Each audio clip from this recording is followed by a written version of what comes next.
Simple harmonic motion यानी oscillation से related हम प्रॉब्लम पर कंसीडर कर रहे हैं जो कॉन्सेप्ट से रिलेटेड है। पिछले वीडियो में हम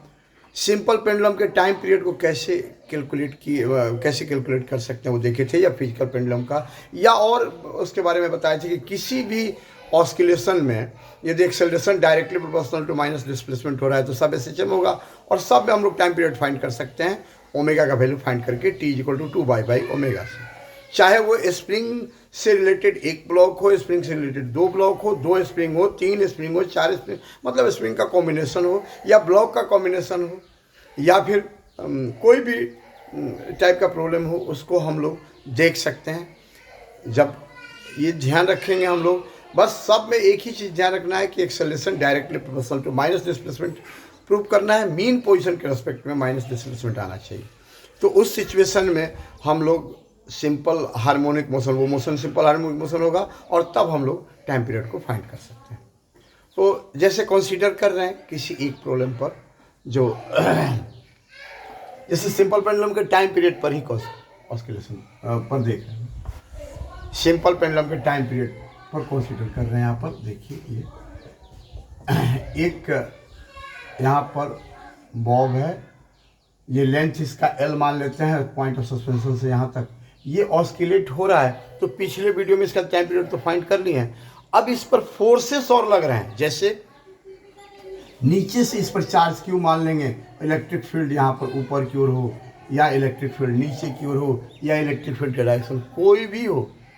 हर केस में हम लोग यहाँ पर कैसे फाइंड करें। जैसे इलेक्ट्रिक फील्ड का डायरेक्शन ऊपर है तो टाइम पीरियड क्या हो, तो t हर केस के लिए 2π√L,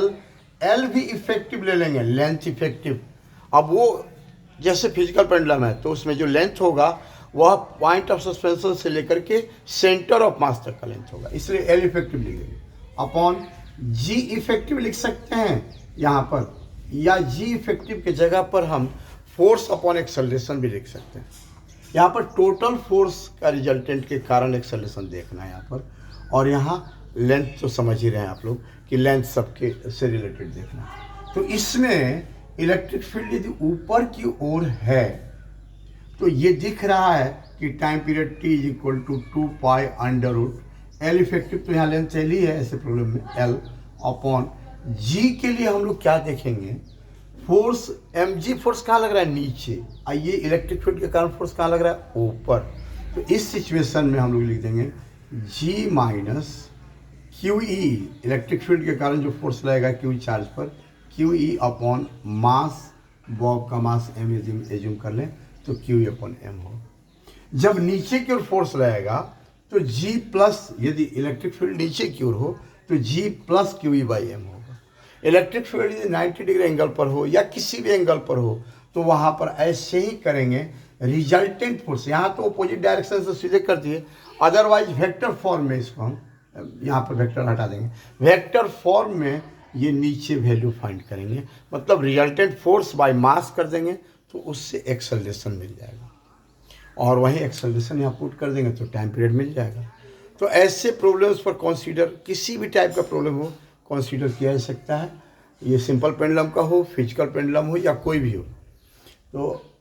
और दूसरा केस इसमें, यदि यह लेंथ बहुत बड़ा हो, सिंपल पेंडुलम का लेंथ बहुत बड़ा हो, तब कैसे करेंगे वो भी बता रहे हैं इसमें।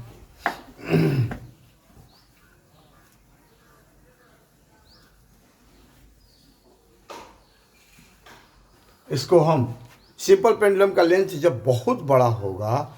तो कैसे उस पर कंसीडर करेंगे, इसके लिए हम अलग वीडियो में डाल देते हैं, छोड़ देते हैं इस वीडियो में, दूसरे वीडियो में डाल देते हैं, छोटा छोटा वीडियो रहेगा, देखिएगा आप लोग आज की।